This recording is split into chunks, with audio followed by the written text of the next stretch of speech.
अस्सलाम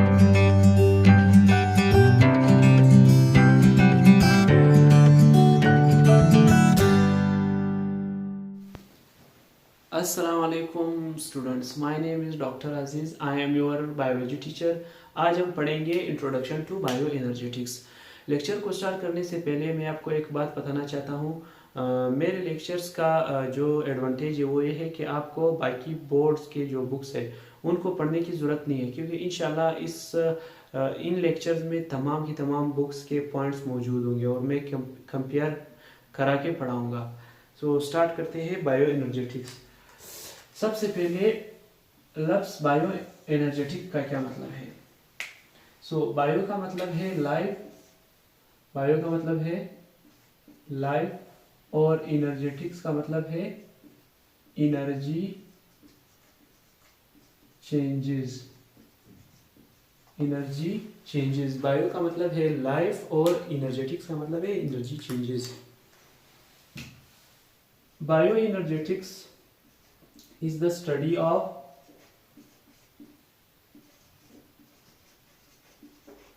energy changes, is the study of energy changes from one form to another form by a living organism। इसके बाद bio energetic obey law of thermo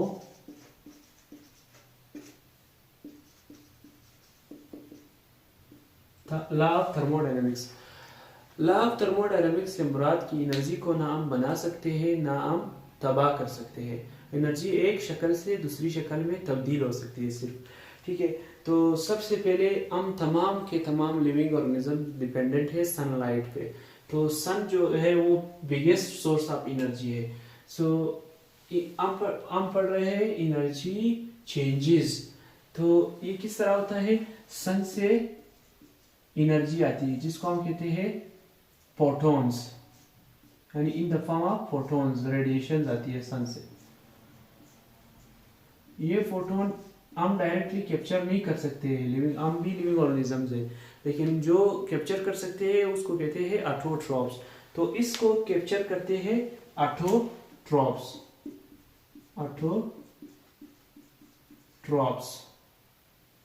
ठीक है।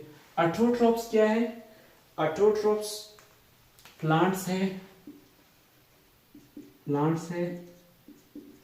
Autotrophs क्या है? Algae है, many bacterias है, bacteria खुद प्लूरल है, मेनी बैक्टीरिया, और इसका जो सिंगुलर है वो बैक्टीरियम है। इसके बाद साइनो बैक्टीरिया, इनमें फोटोसिंथेसिस होता है। तो मैं इनमें से एक ऑटोट्रॉप को उठाऊंगा, वो है प्लांट।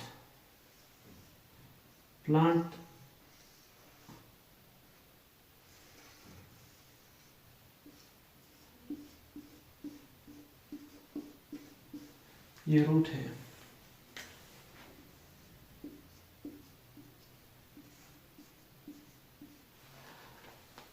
अब एनर्जी जो है वो प्रोटॉन की शक्ल में आ रहा है और ये जो प्लांट है वो इसके कैप्चर कर रहा है।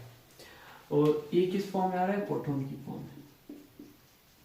प्रोटॉन की फॉर्म में लाइट एनर्जी आ रही है और कैप्चर कर रहा है प्लांट जो है वो प्रोड्यूसर है। प्लांट क्या है? प्लांट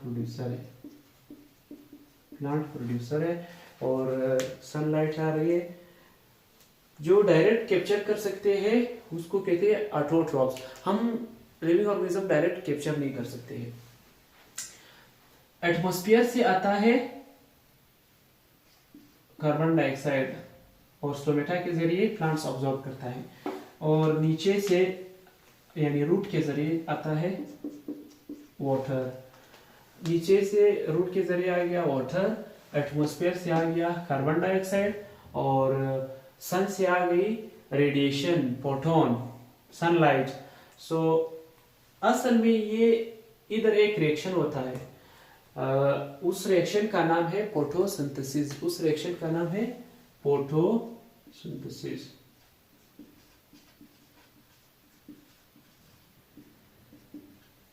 फोटोसिंथेसिस बायोएनर्जेटिक का इशारा भी इसी रिएक्शन को है। फोटोसिंथेसिस में क्या हो रहा है, कार्बन डाइऑक्साइड मिल रहा है। ये एक बहुत बड़ा टॉपिक है, हम सिर्फ इसका इंट्रोडक्शन पढ़ रहे हैं आज। सो कार्बन डाइऑक्साइड पानी के साथ मिल रहा है और बना रहा है ग्लूकोज। ग्लूकोज बनेगा, इसी के साथ साथ ऑक्सीजन बनेगा, ठीक है, ऑक्सीजन और ग्लूकोज बनेगा, और साथ में थोड़ा सा पानी भी रिलीज होगा। अभी इसको हम बैलेंस करेंगे, कार्बन इधर 6 है तो इधर भी 6, और अभी ये जो हाइड्रोजन थे दोनों तरफ सेम है और ऑक्सीजन भी सेम है, ठीक है, ये बैलेंस्ड हो गया। इस रिएक्शन को जरूरत है लाइट की, तो लाइट आ गई, तो सनलाइट पे इधर लिखूंगा। और दूसरी बात, प्लांट के अंदर यानी इन सब में क्या मौजूद है, क्लोरोफिल मौजूद है, तो इधर मैं लिखूंगा क्लोरोफिल। सनलाइट और क्लोरोफिल की मदद की मौजूदगी में फोटोसिंथेसिस रिएक्शन होता है, ठीक है। अब गोल क्या था इस रिएक्शन का, गोल ये था ग्लूकोज,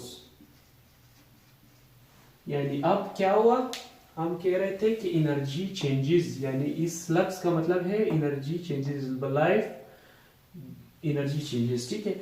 तो अब आपको साफ साफ नजर आ रहा है सनलाइट की जो लाइट एनर्जी है वो कन्वर्ट होगी केमिकल एनर्जी में, ठीक है। इसके बाद ये मजीद कन्वर्ट होगा, ये used by the same plant. देखो इस प्लांट को भी तो जिंदा रहना है, तो इस प्लांट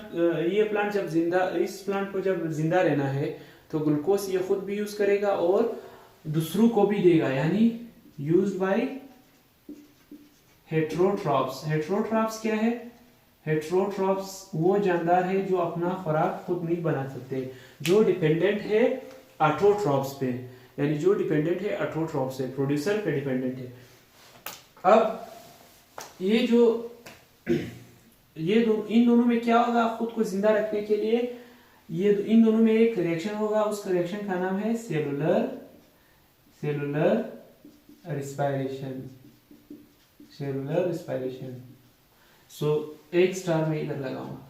तो असल में बायो एनर्जेटिक का जो इशारा है वो इस फोटोसिंथेसिस को है और इस सेलुलर रिस्पायरेशन को है। ये जो सेलुलर रिस्पायरेशन है, इट इज द ये है यूनिवर्सल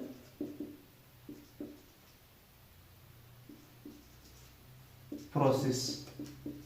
ये यूनिवर्सल प्रोसेस है।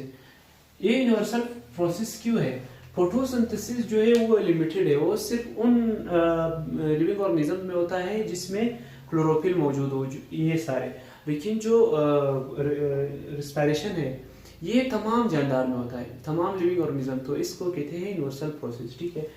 इसके बाद अब जब ग्लूकोज आ गया, फिर ग्लूकोज के साथ क्या होगा, इस जो फोटोसिंथेसिस का रिवर्स प्रोसेस है सेलुलर रिस्पायरेशन, तो उसका रिएक्शन इस तरह होगा। ग्लूकोज, ठीक है, ग्लूकोज है वो मिलेगा ऑक्सीजन के साथ और बनाएगा CO2, पानी और ATP। अभी